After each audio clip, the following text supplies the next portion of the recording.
Halo semuanya, kali ini saya akan bahas tentang bagaimana cara pasang helm, action cam di helm Halves biar suaranya jernih dan view-nya bagus. Tapi sebelumnya, simak dulu intro berikut ini.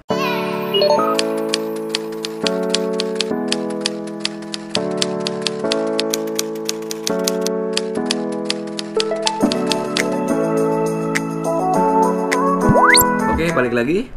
Jadi kali ini saya sedang memakai helm yang sehari-hari saya pakai ya. Jadi saya pakai helm ini nih, ya murah meriah aja, tapi bagus lah. Nih. Sekalian juga saya review ya helmnya. Ini helm enteng banget. Dan nah, kalau saya pakai helm Halves, saya biasanya view-nya itu dari pinggir, dari samping kiri. Dan ini ada alasannya kenapa saya simpan kameranya di sebelah kiri ya. Nanti saya akan ulas. Ini juga mic yang saya pakai sehari-hari. Jadi kalau saya pakai helm, kalau view-nya ada di pinggir, berarti saya pakai helm half face.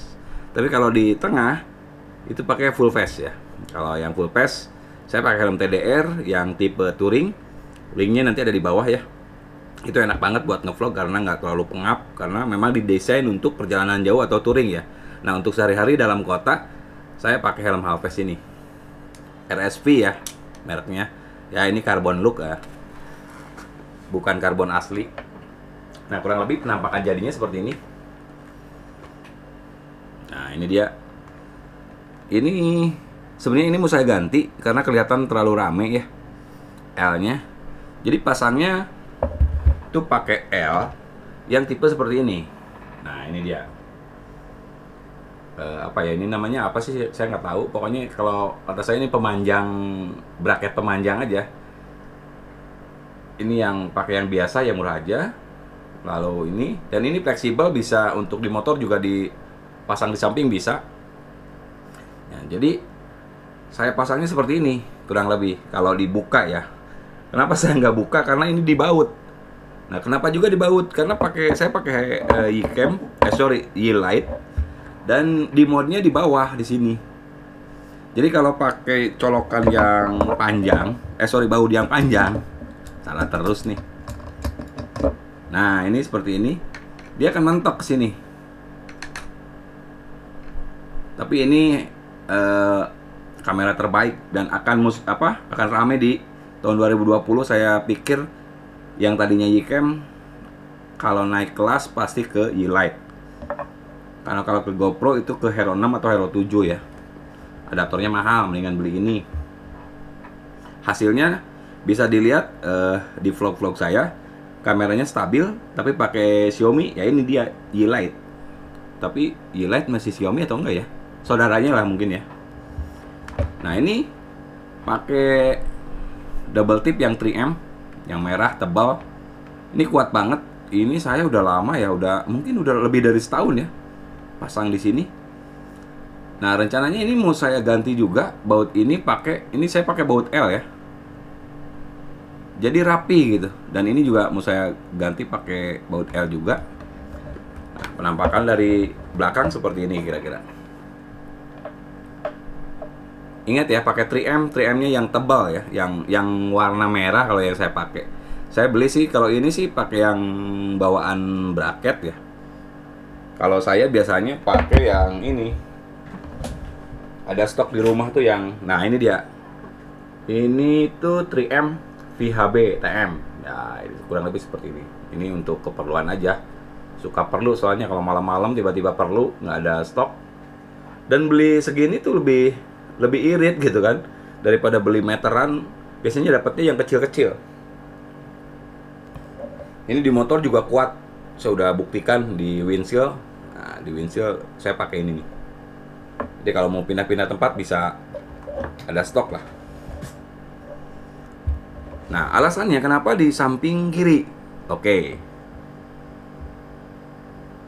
Oh, saya bahas mic dulu ya. Untuk mic ini kalau dipakai, ini di kecepatan di bawah 50 dibukain itu masih nggak ada suara. Kalau udah di atas 50 mungkin ada sedikit suara, tapi nggak berisik seperti mic kebanyakan ya, karena mic ini beda. Kalau ini mic custom dari Intercom V6, di bawah juga ada nanti linknya. Nah, ini di helm full face pun saya pakai ini. Nah, ini makanya ini mic ini senyap banget, apalagi disandingkan dengan Ycam atau Yeelight. Kalau ke GoPro sedikit agak ada suara ya. Tapi tetap senyap dibanding mic lain lah. Ini udah terbaik lah. Saya berani klaim ini terbaik se-Indonesia nih, mic. Nggak seberapa. Nah, ini. Tapi kalau di full face ya memang di full face mah banyak lah mic yang pakai apa tuh? Tafcode atau apa gitu yang 15 sampai 20 ribuan juga bagus. Kecuali ada masalah di action cam-nya ya. Nah, ini seperti ini kira-kira kalau jadinya. Lalu kenapa di sebelah kiri ya tadi ya? Jadi gini, di sebelah kiri itu alasannya apa? Kalau kita lagi nyetir, lagi reading gitu ya.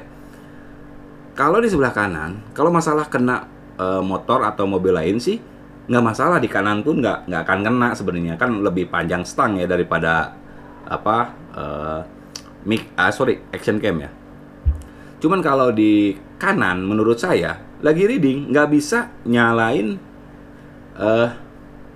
kamera, meskipun memang bisa, tapi kalau lagi ada turunan, karena gasnya kan harus dilepas. Kalau turunan mungkin bisa ya, agak ribet kalau menurut saya, karena mungkin yang harus pegang kuat itu tangan kanan kan. Kalau logika saya ya, ini saya sih menurut saya aja lebih aman sebelah kiri. Kenapa? Meskipun lagi reading, tiba-tiba ada momen bagus atau dapat pemandangan bagus.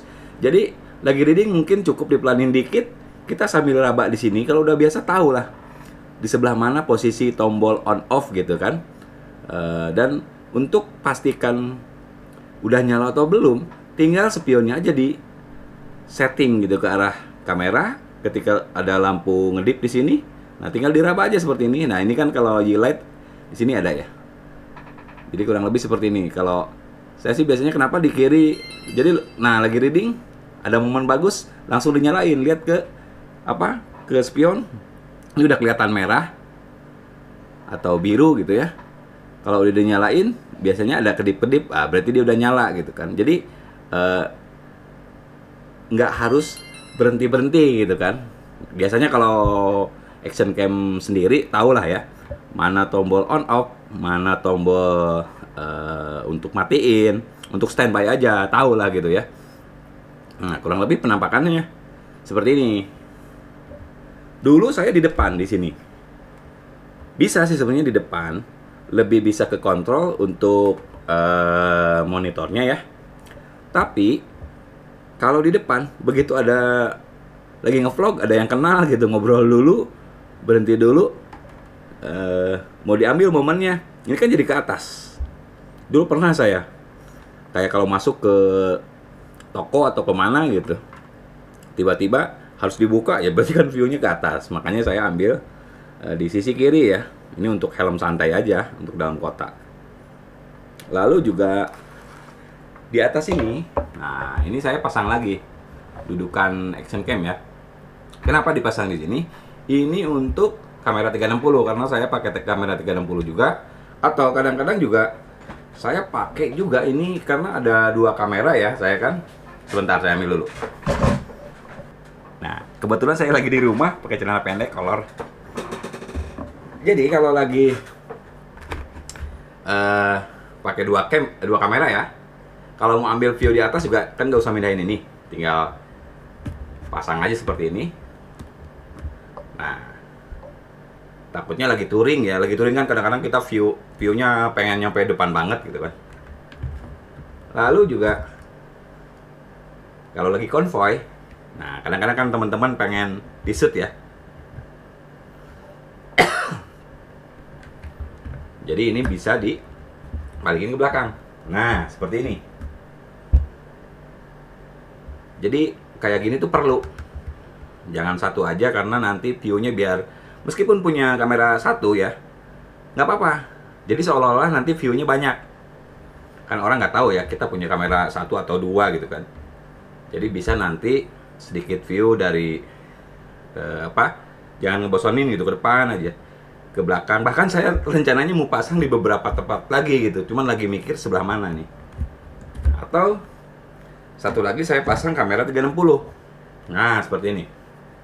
Ini kameranya biar bisa muter-muter gitu view-nya dari atas ya. Pokoknya ini mungkin masih mumpung belum banyak yang pakai gitu. Nah, seperti ini kalau saya pakai kamera 360. Nah, ini bisa dibengkokin ke depan, ke belakang gitu. Jadi view-nya bisa muter, semuanya bisa kena gitu. Ya, untuk seru-seruan aja sih kalau ini. Tergantung kebutuhan. Kalau ada pemandangan yang bagus, biasanya saya pakai ini. Jadi buat kalian yang pakai helm half face, nggak usah nggak usah khawatir, nggak usah kecil hati juga, karena banyak juga yang pakai half face, nggak mesti helm mahal, full face yang kadang-kadang juga nyaman nggak nyaman dipaksain. Kalau saya sih helm yang nyaman aja. Mau kalau harga sih ya nggak terlalu dipikirkan gitu. Yang penting murah dan bagus, dan SNI yang paling penting. Ini ringan banget.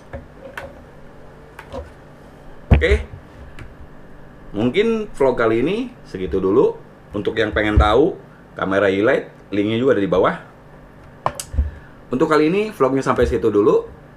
Dapatkan tips-tips lain tentang motovlog, jangan lupa subscribe dulu biar ada notifikasi. Terima kasih and bye-bye.